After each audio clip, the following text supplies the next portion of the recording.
Folks, here we are. The high spot of our sightseeing tour, Chinatown. With the mystery of the Orient, the glamour of the Far East. Now let's step lively, that's right, folks. Our first stop is the Temple of Buddha, and then the Theater of the Orient with its delightful dancing girls. Hurry, Matilda. Hurry. We don't want to miss anything. Oh, there's no rush, Homer. Now let the others get out of the bus first. He'll wait for us. You can't fool me, Homer Fosdick. You want to see those dancing girls. All right, Matilda. We can leave now. Oh, what about this young man in front of us? He's asleep. I know. He slept through the better part of this tour. Well, let's wake him. I'm sure he doesn't want to miss any of Chinatown. Hey, young man, wake up. We're in Chinatown. Homer, speak louder. Shake him by the shoulder. Oh, wait till I get up. All right, young man. Oh, my, he's falling from his feet. Oh, catch him, Homer. I can't. Oh, Homer, there's something wrong with that young man. But you're right, Matilda. There is something wrong with him. Oh, my There's heavens. a knife in his chest. Oh, dear. He's been murdered.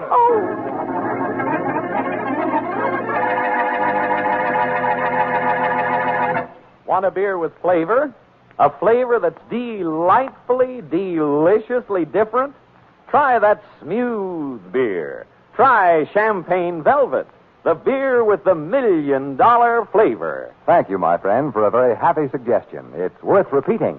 Try that smooth beer. But Champagne Velvet is more than just that.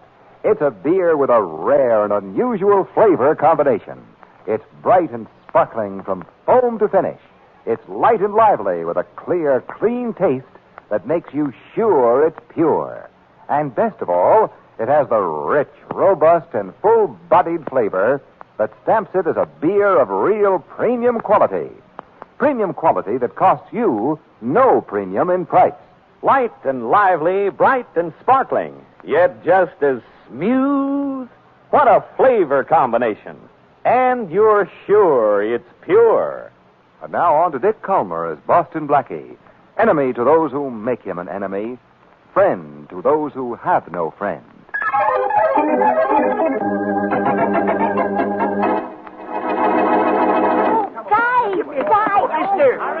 Guys, there's so much to see, we don't have too much time. Oh, never mind about the tour. There's a dead man in the bus. There's a what?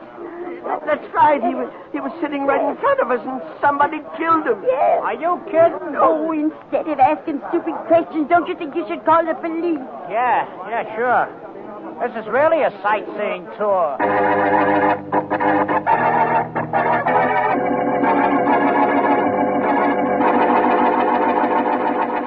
$35 is the last bid for this lovely antique vase, ladies and gentlemen. Do I hear 40? Do I hear 37? $35 going once. Going twice. Sold to the lovely lady in the green hat for $35. Now, the next item we have for your pleasure is an imported, genuine... Pause. Excuse me, just a minute, folks. Excuse me. What is it? Beasley just came in. He says he's got to see you. I'll take over. Yeah, okay. All right, folks. Now, the next item that we have for your pleasure is a genuine, imported... What's so important, Beasley? I got good news for you, Slugger. Okay, let's hear it. I found Joe Gates. Where is he? Oh, you don't have to worry about him. I spotted him getting on a sightseeing bus to Chinatown. Uh-huh. He didn't see me until I sat down next to him. Are you sure I don't have to worry about him? Yeah, I'm positive. And I've been thinking, this job took me a little longer than I thought it would. So it should pay me a little more. I'm a reasonable man, Beasley. How much more? $1,000 more. Uh-huh. How did you take care of him? With a knife. Like this. Oh. Can I see it? Yeah, sure, Slocum. Here. Just like any other knife. It had a friend, but I left it in Joe Gates. You see? Just like any other knife. And you're just like any other cheap killer. A no-good chump. Slocum. No, you're... Thought you would blackmail me, hmm? I said I was a reasonable man, not a stupid one.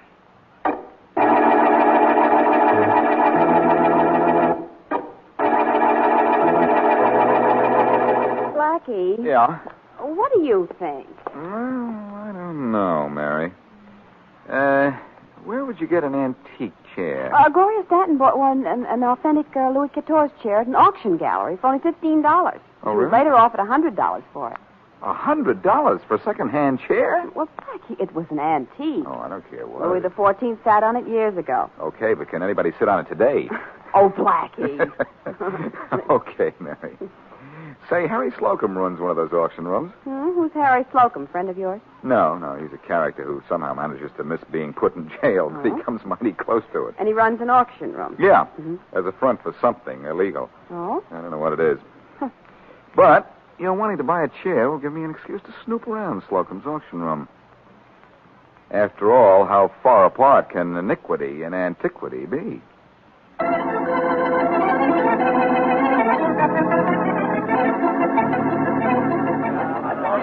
Are there any more bids for this delicate set of bone china? Now, my last bid is $100. Do I hear 110? Do I hear 110? All right, then, going once for 100, going twice for 100.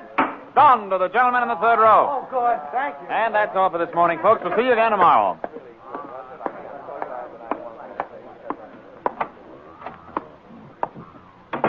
Hey, boss, I got rid of the suckers. What Beezy want? Too much, Cliff. I don't get the double talk, boss. And Beasy didn't get what he wanted. Hey, who's that on the floor? Why, it's Beezy. Yes, we can't leave him there. Cliff, help me get him into this barrel. And then what? We're going to take the barrel down to my boat, and we're going to drop Beasy in the barrel into the water. Oh.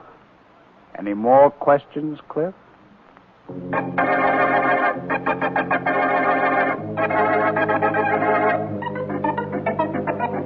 Rollins. Yes, Inspector Faraday. You found all these identifications on the body? Yes, sir. Guide in the bus said the body hadn't been touched by any of the sightseers. Nothing was taken. Of course something was taken. What? There was no identification on him. Oh? No fingerprint record on him. There were no laundry or cleaning marks on his clothes. So? Because all his stuff was brand new. Well, And who was he? I don't know. And what about the person who discovered the body? Well, that was an elderly couple, but the guide let him get away when he went to call us. Great. The guy is stabbed to death in the middle of a crowded bus. No identification, no nothing. That's right. No, the only thing good about this case is Boston Blackie isn't on it.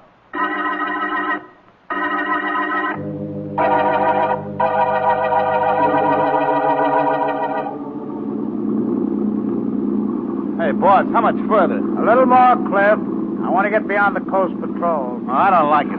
Suppose they catch us. They won't. Yeah, but if they make us stop, they'll find Beezy's body on this boat. I don't like it, I tell you. I should have left you in the auction room, Cliff. Who would think of looking in a barrel for a body? Nobody. I can't help it. I still don't like it. I didn't like killing him, but it had to be done. Just because he killed Joe Gates for me, he tried to blackmail me. All right, Cliff, you can cut the motor. What now, boss? Help me roll this barrel over to the side. Okay. Now, wait, hold it. I'll push it in the water here. What are you doing with that gun, boss? I'm going to ventilate this barrel. What? Hey, are you going crazy? What's the idea of shooting in that barrel? Beezy's dead, you know that. What's the idea? I'm just making sure that Beezy's body doesn't float to the surface after we dump him. Ah. With all those holes in the barrel, it'll sink right to the bottom. And I want Beezy to be gone a long time. Uh-huh. Okay, Cliff, lift. Here he goes. Out easy now. I don't want to stop over with the barrel. Okay, I got it. I rested on the rail. Yeah. It's get this over with. Okay, Cliff. Now, do I hear any more bids for this genuine antique barrel? No? Well, going once? Going twice? God!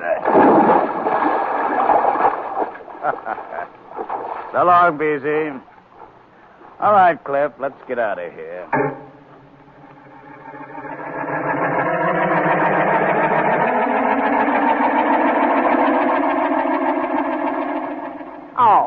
Oh, Blackie, the auction gallery's closed. In the middle of the day, Mary, something's wrong here. Huh? Must be another entrance. Huh? Come on.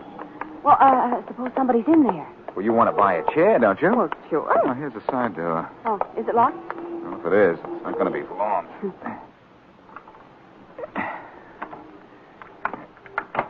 And there we Now are. be careful. Place is dark. Yeah, sure is. Nobody in? It's all ours. Blackie, I smell paint. Okay. Watch where you're going now. Yeah. Follow me. Okay. Careful now. Oh, darn. What's the matter? Oh, I think I got some paint on my sleeve. Oh, hold it. Here's a light switch. Oh. Yeah. Oh. Shade of green looks rather well with your dress, Mary. Oh. Please, look around and let's get out of here. Okay. Hey, this place is loaded with stuff. Barrels of dishes, tables, and lamps. There's some chairs. Hold it, Mary. In front of you on the floor. Oh, looks like blood. It might be. And whoever put it there doesn't have much left. Oh, somebody must have been in a hurry, Blackie. He left his hat there, too. Yeah. There's paint on the hat. The same color as on the door frame out there. It must have been on the tall side. Initials inside the band, B.J. B.J. Mary, I think this B.J. left his blood, his hat, and his life here. What are you going to do? Call Faraday. Might as well put him to work on this. See any phone? Yeah. On the desk there behind you. Oh, thanks.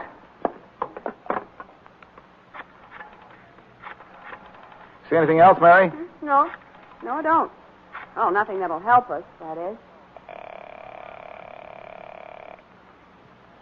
Homicide, Faraday. This is Blackie, Inspector. Have you found any bodies lately? What am I, a ghoul? Sometimes I wonder. I don't have any body. You have no head either, so that's abnormal enough. Oh. What about the dead body you've got down at the headquarters right now? Hey, were you on that sightseeing bus? Oh, is that where you found him? As if you didn't know. Well, have you identified him yet? We're working on it. Good.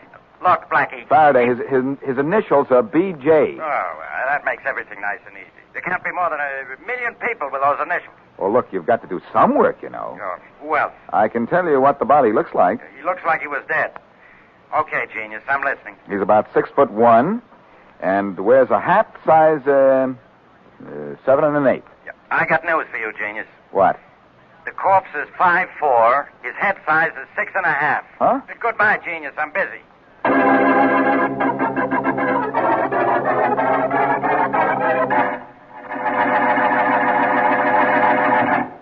Premium quality, yes, sir. Premium quality that is yours to enjoy at no premium in price.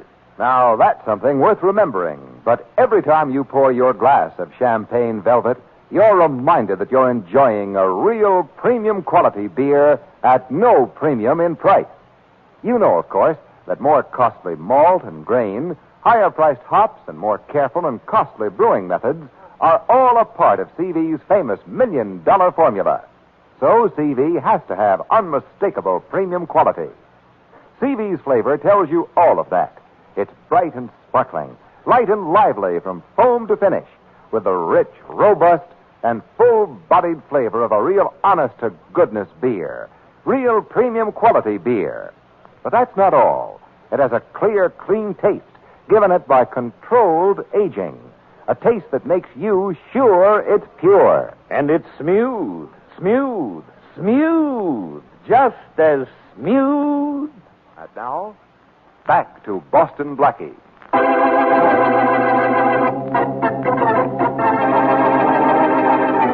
Beezy Jones, a killer, trails Joe Gates on a sightseeing bus and stabs him to death.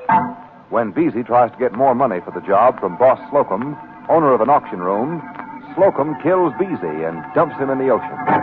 Because Mary wants to buy a chair, Blackie uses this as a pretext to search Slocum's place.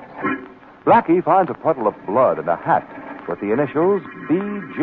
in it. Blackie calls Inspector Faraday.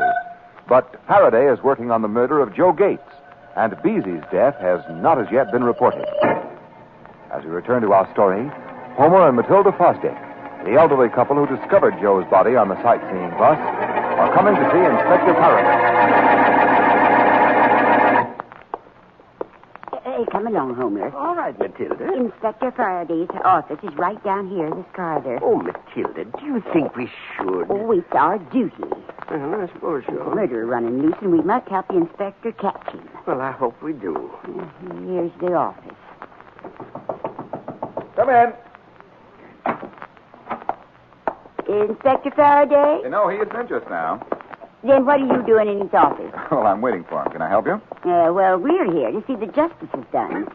We are going to help the inspector solve a murder. Well, up till now, that's been my exclusive privilege. Matilda, don't you recognize this man? No, He's Boston Blackie. Well, so he is.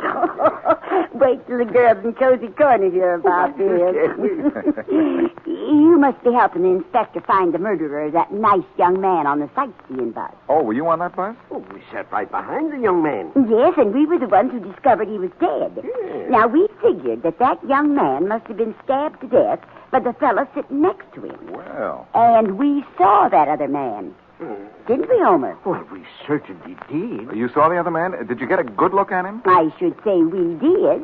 Well, He was a big man with a scar on the left side of his face. Yes. And he had dark hair. And he was wearing a gray felt hat with a snap brim. You found the man?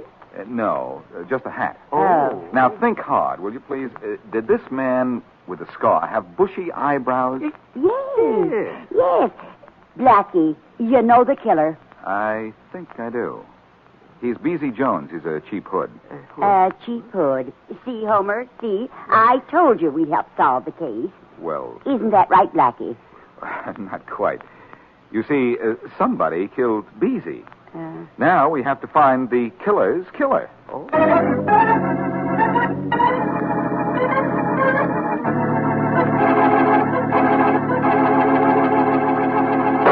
Stay away from me, boss. Cliff. The next time I won't miss. Cliff, you gone crazy. Put that gun down. No, you ain't going to get rid of me like you did Beezy. Now, where did you get such a fool idea? That's the way you operate. I know you.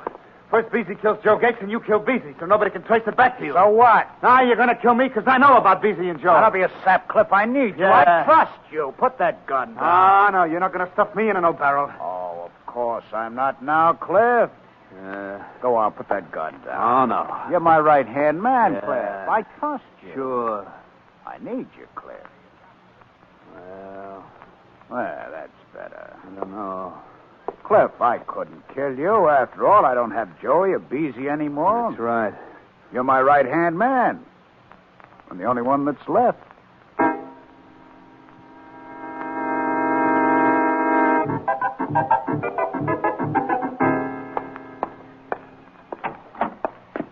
Blackie, what are you doing behind my desk? I just wanted to see how the idle glass operates, Faraday. What kept you? What kept me? Yeah. Well, I'll tell you. It's like this. We've been trying to identify the body we found on the bus. Any luck? Yeah, we managed to get results once in a while. Corpse is Joe Gates. I know who killed him. Same way you identified a corpse you never saw? Well, I Look, haven't- Blackie, why don't you take a vacation from being a pest? Beat it. Relax, Faraday. I'm a taxpayer, and headquarters is civic property. Besides, the elderly couple who found Gates dead in the bus were just here. Yeah, well, where are they now? I sent them home. You what? They told me everything they knew. They described a guy sitting next to Gates on the bus, and I'm sure it was Beezy Jones. Why didn't you say so? Now all we have to do is find Beezy Jones. We have our case. Not quite. Why not? Beezy's dead. Remember I thought your corpse had the initials BJ? Oh, so that was your corpse. All right, where is it? Well, I don't know. You see, I was doing some investigating in the back of Slocum's auction. Slocum, where does he come into this? Now, what are you talking? If you'll stop making so much noise, maybe you'll learn something. Okay, teacher, go ahead. But it better be good. It is.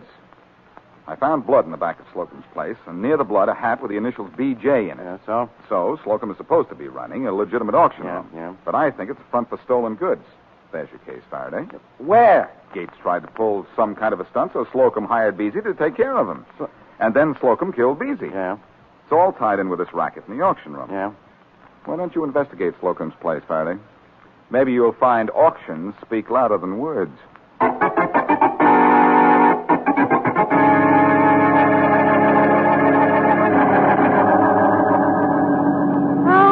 haven't found a chair, Blackie. And Faraday still is looking for a killer. Yeah.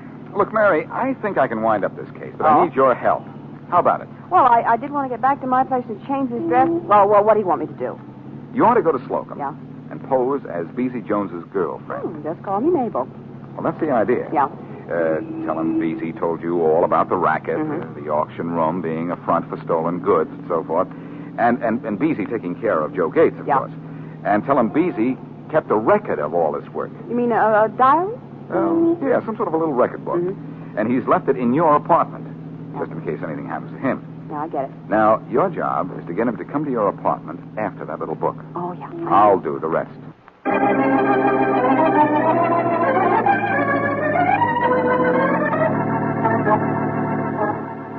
Rollins, Yes, sir? bring in that sightseeing guide, will you? Yes, Inspector.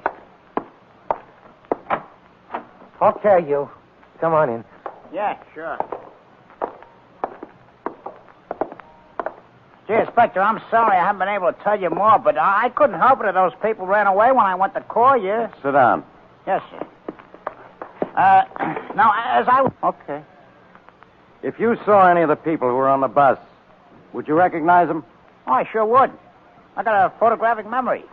See it once, I always remember it. Yeah. Rollins, get me those photographs. I got them right here. Here you are, sir. Thanks. Now, you say you got a photographic memory. You remember this face?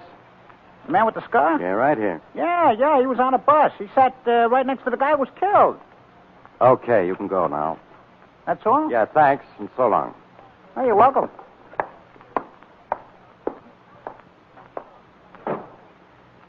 Well, Rollins, looks like Blackie was right. It was Beezy Jones who killed Joe Gates. Now all I got to do is figure out what happens next.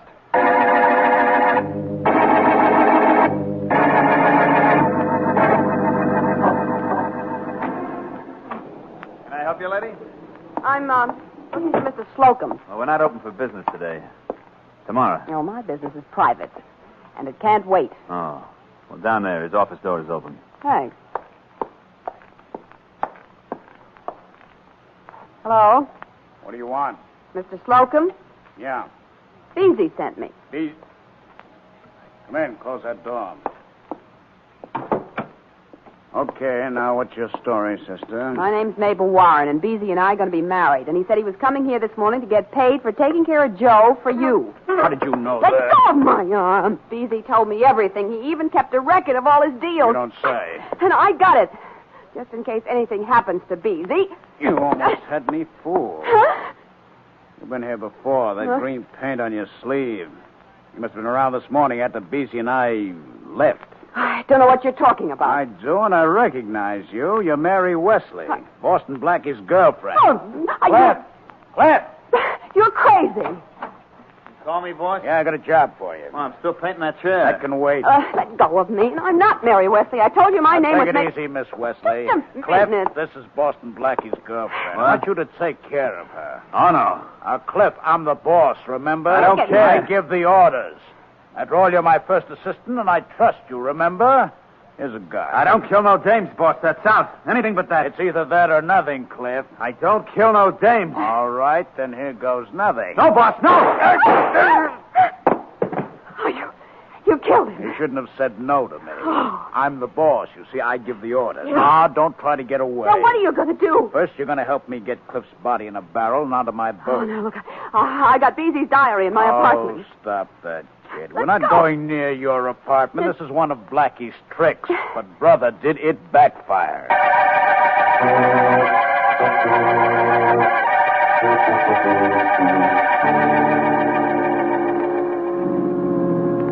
Now, just remember this, Miss Wesley. Yeah.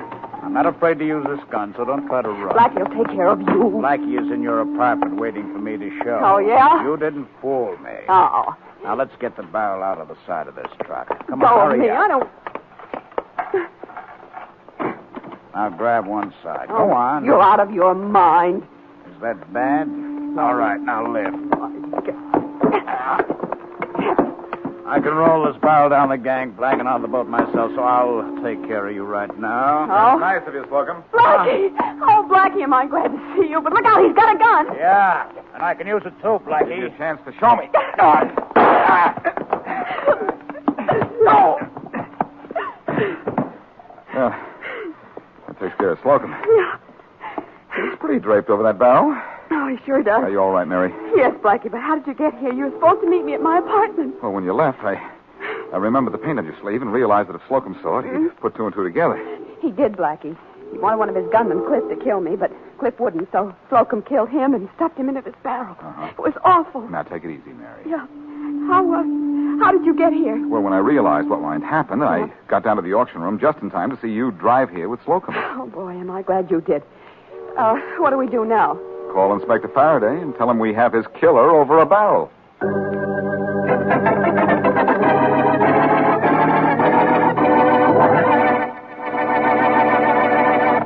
Make mine CV, because for me there is no finer beer. And it's just as smooth. Make mine CV. So many folks who know good beer when they taste it have said just that. Time after time, that Champagne Velvet is not only the leading beer by far in its home state of Indiana, but it is preferred by particular people everywhere that it is sold. There's only one reason for that, and that is flavor. The bright, sparkling, light and lively flavor of a real premium quality beer. Premium quality that costs you no premium in price. The rich, robust, and full-bodied flavor of real, honest-to-goodness beer. And the clear, clean taste that makes you sure it's pure. So make yours CV, because for you, there is no finer beer. You're sure it's pure, and it's just as smooth. And now, here is a preview of what happens next week. Oh, Mary. Blackie, what are you doing home on such a gorgeous day? Waiting for you to come over so we can take off for a drive in the country. Oh, well, what are we waiting for? Not a thing. Come on, let's... You want me to answer, Blackie, or should we ignore it? I'd better take it. Otherwise, I'll be wondering all day who is calling. I suppose. Hello. Hello? That's funny. What's the matter? There was somebody on the phone, and when he heard my voice, he hung up. Yeah, you know what they say about when a man answers. Oh, good night. Now there's somebody at the door. Well, I'll take it this time. Yes? What? Blackie? There's nobody out here. Oh, but there must be. Well, the hall's empty. So look, here's an envelope on the floor. Well, if rang the bell, must have left it and run. Yeah, well, let's see what it is. Come on, hurry. Okay, Mary, now take it easy. Okay, hurry up. Okay. Well, Blackie, what's in the envelope? Well, look for yourself. It's empty. First the phone rings, and nobody's at the other end. The doorbell rings, and the hall's empty. And now this envelope with nothing in it. Golly. And the fact that nothing is in it means something's going on.